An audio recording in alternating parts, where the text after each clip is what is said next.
Alors, vous patientez le temps de repartager la série. Voilà, juste vous confirmer s'il vous plaît si vous êtes là.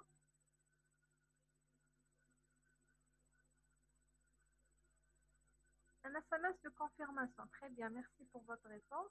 Donc, on va continuer pour voir l'exemple numéro 4 concernant la comparaison de la basicité. Donc, quand on dit basicité, ceci dit la possibilité d'arracher un proton à partir d'une base et à partir d'un groupement présentant une charge négative généralement. Cette charge négative, ça peut être une charge totale bien exprimée, comme ça peut être un doublé libre qui est prêt à attaquer le proton. Dans le cas des amines, on va parler beaucoup plus de ce doublé porté par l'amine. Donc, c'est lui qui va donner ses propriétés basiques. Donc, maintenant, on va comparer des molécules ayant des groupements amines qui sont substitués différemment. Pour déterminer la bonne réponse, on doit voir les effets électroniques qui existent dans chaque molécule. Je vais comparer celle-là avec ça, donc les tanamines avec la propanamide. Donc, j'ai pris une amine avec l'amide correspondante ayant le même squelette. Donc, là, il revient à voir l'effet isomère qui existe dans la citamide, dans cette molécule. Et dans le groupement CONH2, on va trouver qu'il y a une isomérie entre le carbonyle et l'azote. C'est une isomérie qui fait impliquer le doublet porté par l'azote et de ce fait, le doublet est moins disponible pour parler de la basicité.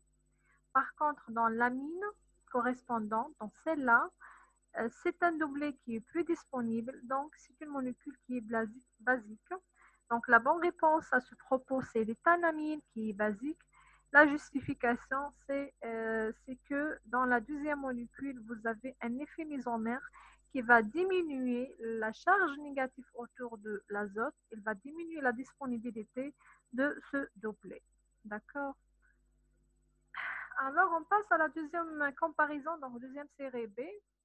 Là, nous avons la soude, donc hydroxyde de sodium, et vous avez l'amyline.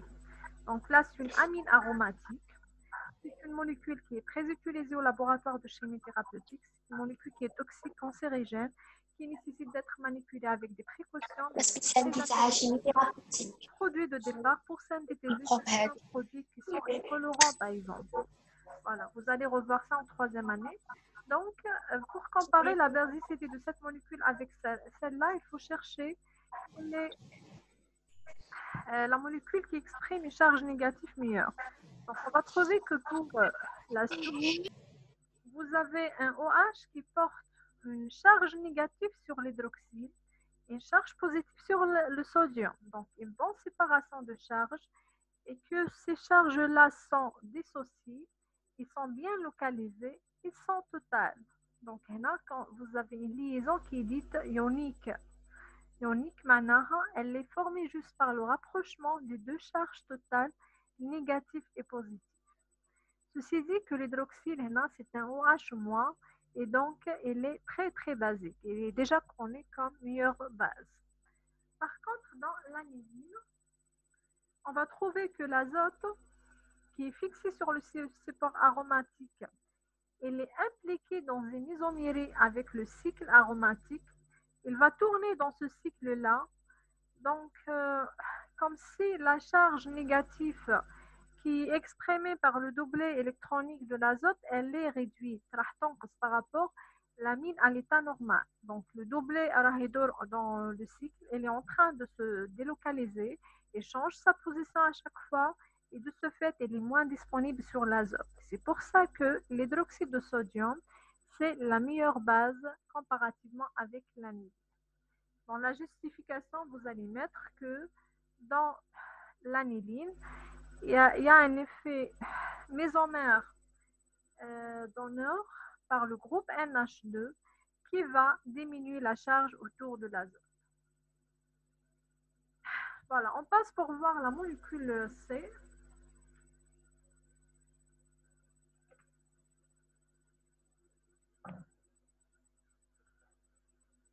Donc là, dans la série C, vous avez deux autres molécules. On peut dire qu'il s'agit de deux amines secondaires. L'un, elle est aliphatique, l'autre, elle est cyclique. Donc, il s'agit de la N-méthylcyclohexylamine. Là, vous avez la diéthylamine. Quelle est la plus basique? Donc, il faut chercher les effets électroniques toujours. Donc, on va trouver que dans cette molécule, vous avez l'azote qui est impliqué dans la mésomérée avec le cycle aromatique, qui est le benzène. Et de ce fait, le doublet porté par l'azote, elle est moins localisée sur l'amine. Donc, elle est moins disponible et cette molécule, elle est moins basique. Par contre, celle-là, le doublet, il est plus disponible, il est existant, donc il est prêt pour arracher un proton à partir d'une attaque basique. Donc, la molécule la plus basique, c'est bien la diéthylamine. C'est la première molécule.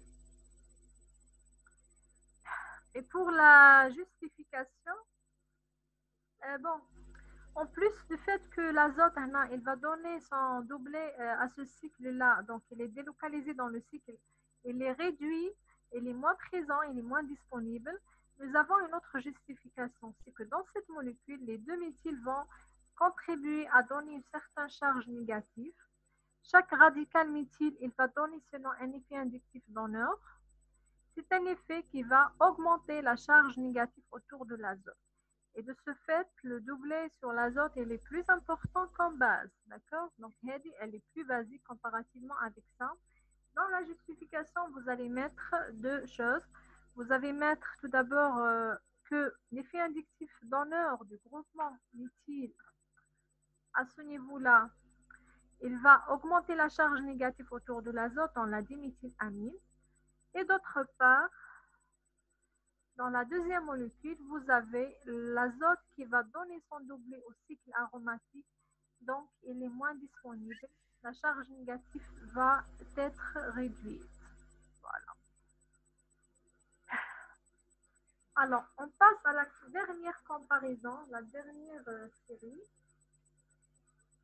Donc là, vous avez deux classes différentes. Vous avez l'éther, c'est un diméthyléther. Et vous avez la triméthylamine. C'est une amine qui est tertiaire. Comme elle porte 3 radicaux, donc elle est dite tertiaire. Donc, en comparant ça et ça, on va trouver que les 3 méthyles vont contribuer à augmenter la charge négative autour de l'azote. On va trouver également que l'effet stérique du groupement méthyle est moins important comparativement avec d'autres radicaux qui sont encombrants, comme par exemple le propyle, l'isobétyle, l'isotropyle. Donc, un méthyle ne va pas vraiment gêner l'azote. Il va juste contribuer à augmenter la charge négative autour de l'azote en donnant une certaine charge négative par un effet inductif donneur. Donc, 3 groupements identiques. Chaque groupement va donner une certaine charge. L'ensemble des 3 groupements vont augmenter la charge négative autour de l'azote. Donc, on parle d'un effet inductif donneur du groupement méthyle. C'est lui qui va augmenter la basicité de la triéthylamine comparativement avec celle-là. Donc, il y en a un des juste groupements. Et de plus, les molécules amines sont connues comme meilleures bases comparativement avec les fonctions alcool et les fonctions éther. Donc là, vous avez une amine qui est plus basique comparativement avec l'éther. Bien sûr, presque toutes les amines sont plus basiques que les alcools correspondants, que les éthers correspondants.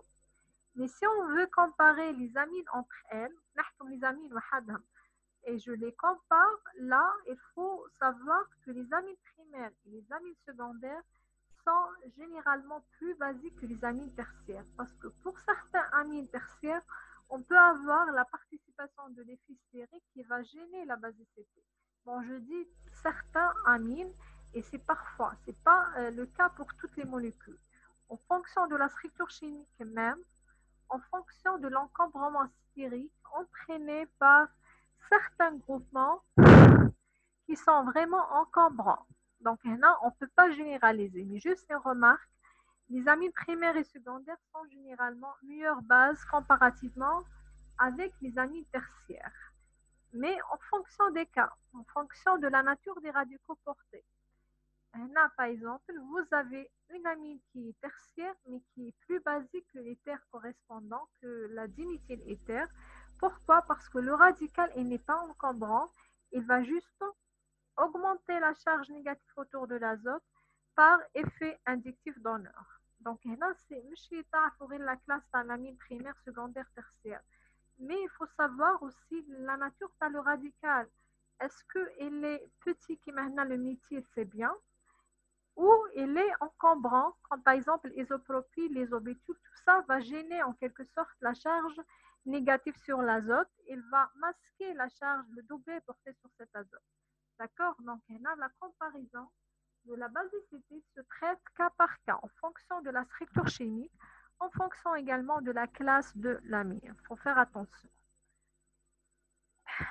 Bien sûr, tout ça, c'est des comparaisons qui sont faites sur la base des effets électroniques sur le plan chimie organique, mais on peut justifier tout ça par des valeurs analytiques comme le pKa, la valeur de pH, etc. Donc là, comme on est des chimistes organiciens, on n'est pas en train de comparer ces valeurs, mais juste on est en train de traiter ces molécules sur le plan organique et de les comparer en fonction des effets électroniques qui existent. D'accord? Donc, un organicien peut, à l'aide de la chimie organique et des données qui existent en chimie organique, il peut savoir au préalable quelles sont les molécules les plus basiques, quelles sont les molécules les plus acides, sans avoir besoin même des valeurs de pKa et valeurs de pH. Voilà, c'est ça l'intérêt de la chimie organique. Alors, vos questions par rapport à ça? Rapidement, s'il vous plaît. Allez-y, je vous attends. Est-ce que c'est clair pour ça?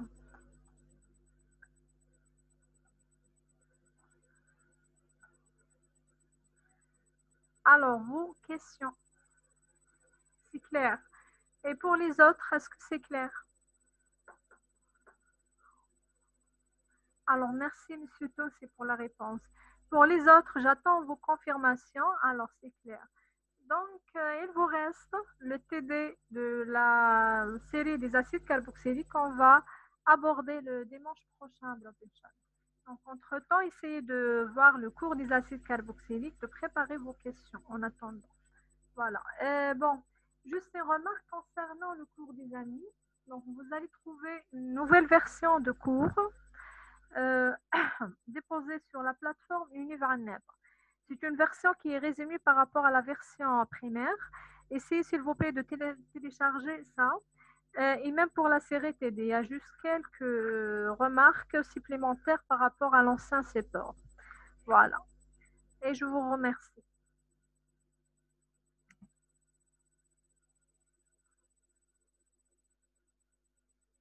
Bon, avant de clôturer, il faut vérifier, s'il vous plaît, la série 9, 10 et 13. Là aussi, il y a des mises à jour. Sur la plateforme Univarneb, il faut retélécharger les séries 9, 10 et 13 avec les nouvelles solutions. Parce qu'il y avait juste quelques modifications par rapport aux anciennes versions. Voilà, c'est tout. Donc, on va clôturer au prochain rendez-vous.